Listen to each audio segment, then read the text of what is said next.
राजधानी लखनऊ में डॉक्टर रुचि खरे जी के द्वारा लिखित थेराप्यूटिक मैजिक ऑफ कथक पुस्तक का विमोचन हुआ।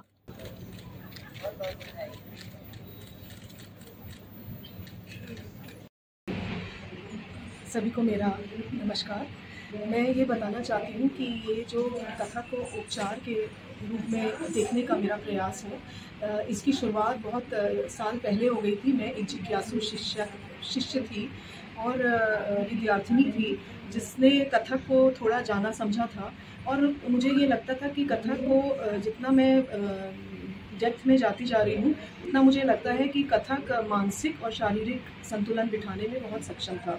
लेकिन मुझे इसके पीछे क्या कारण था, इसके पीछे क्या प्रोसेस होता है, कथक कैसे आपको मानसिक और शारीरिक रूप से स्वस्थ करता है, स्पिरिचुअलिटी को देता है, इसके लिए मुझे बहुत जिज्ञासा थी। तो मैंने अपने शोध विषय को ही यही विषय बना लिया और मैंने scope of Kathak dance as a healing therapy with special focus on acupressure विषय पर लेके मैंने शोध किया, जिसमें कि मैंने फाइब्रोमाल्जिया एक बीमारी होती है, इट्स अ मस्कुलोस्केलेटल डिसऑर्डर, जो कि साइकोसोमैटिक डिजीज़ के नाम से जाना जाता है, जहाँ पे मसल और बोन के जॉइंट्स 18 में से 11 में अगर 3 महीने से ज़्यादा पेन होता है तो कहते हैं कि इसको फाइब्रोमाल्जिया है। ऐसे पेशेंट्स को लेके मैंने उनको 3 महीने तक कथक डांस थेरेपी दी और उनका जो स्टेटिस्टिकल प्योरली मैथमेटिकल एनालिसिस था, उसमें मैंने एफ टेस्ट, टी टेस्ट, जो सांख्यिकी के मेरा सब्जेक्ट, मैं आप बताना चाहूँगी कि मास्टर्स इन स्टेटिस्टिक्स है। मैंने लखनऊ यूनिवर्सिटी से मैं गोल्ड मेडलिस्ट भी हूँ इस सब्जेक्ट को लेकर।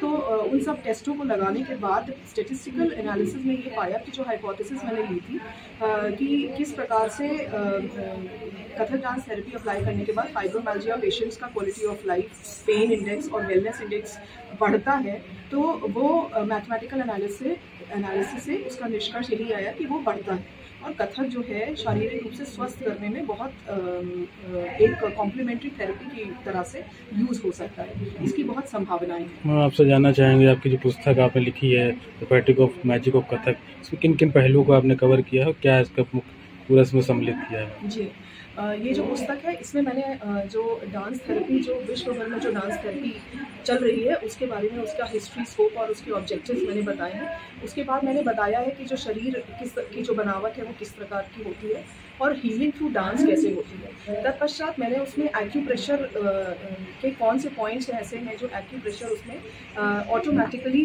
कथक के जो पदचाप हैं उनसे जो है कैसे ऑटोमेटिकली एक्यूप्रेशर काम करता है। तत्पश्चात मैंने फाइब्रोमाल्जिया पेशेंट्स के ऊपर उसको थेरेपी के रूप में अप्लाई करके और उसका निष्कर्ष रखा है, और जो संभावनाएं हैं आगे की शोध की भी संभावनाएं हैं, विद्यार्थियों के लिए भी आगे क्या और संभावनाएं होती हैं उनको भी मैंने देने का प्रयास किया। आप शिक्षिका भी हैं, जो भी कथक सीख रहे हैं या सीखने वाले हैं, जो वर्तमान में, उनको आज आपकी पुस्तक के माध्यम से, अपने माध्यम से क्या संदेश देना चाहेंगे?